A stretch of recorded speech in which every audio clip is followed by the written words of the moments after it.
Maraknya kasus dugaan keracunan makanan di sejumlah daerah yang dialami peserta didik wayah menyantap menu program makan bergizi gratis memicu kekhawatiran di kalangan pelajar. Menu bergizi yang sejatinya diharapkan menjadi penopang gizi anak bangsa kini justru menimbulkan rasa cemas di ruang-ruang kelas. Maraknya kasus dugaan keracunan makanan di sejumlah daerah yang dialami peserta didik wayah menyantap menu program makan bergizi gratis memicu kekhawatiran di kalangan pelajar. Menu bergizi yang sejatinya diharapkan menjadi penopang gizi anak bangsa kini justru menimbulkan rasa cemas di ruang-ruang kelas. Salah satu peserta didik sekolah Ukhuwah Banjarmasin, Nabila Wahitakwani Prima TV beisukan Kamis 23 Oktober 2025 menyatakan cukup was-was setelah melihat pemberitaan mengenai peserta didik yang mengalami gejala yang kayak pusing, lemas, sakit perut hingga mual usai menyantap makanan program MBG. Nabila menambahkan meskipun sekolahnya belum mulai menerima pembagian makanan dari program tersebut, pihak sekolah telah memberikan penjelasan sebelum dilaksanakan akan ada uji keamanan terhadap menu yang akan disajikan.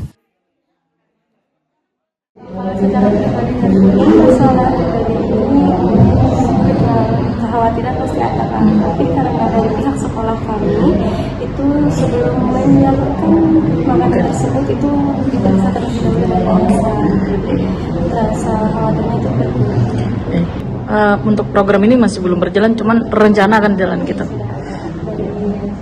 Tapi ini Pian selaku anak muda ini sangat mendukung ada program MBG ini.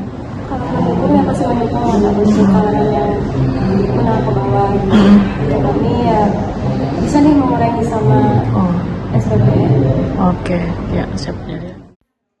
Peserta didik lainnya dari sekolah Ukhuwah Banjarmasin, Muhammad Ihsan memadahkan saat mendukung pelaksanaan program MBG yang digagas Presiden Prabowo Subianto dan Wakil Presiden Gibran Raka Buming Raka. Karena kebijakan ini sangat membantu peserta didik matan keluarga menengah ke bawah agar bisa mendapatkan asupan bergizi di sekolah. Yang menurut kakak tadi itu ada dua Pak. Yang pertama ada bencana alam, terus sama kesehatan di pangan. Di penjelasan di bencana alam tadi itu ada mulai dari kebakaran, terus kebanjiran, sama dari kesehatannya itu dari pangan, dari MBG. Oke. Iya, oke. Nah, untuk Ihsan sendiri nih dengan adanya program makan bergizi gratis nih, menurut Ian selaku peserta didik sangat baguskah adanya ini?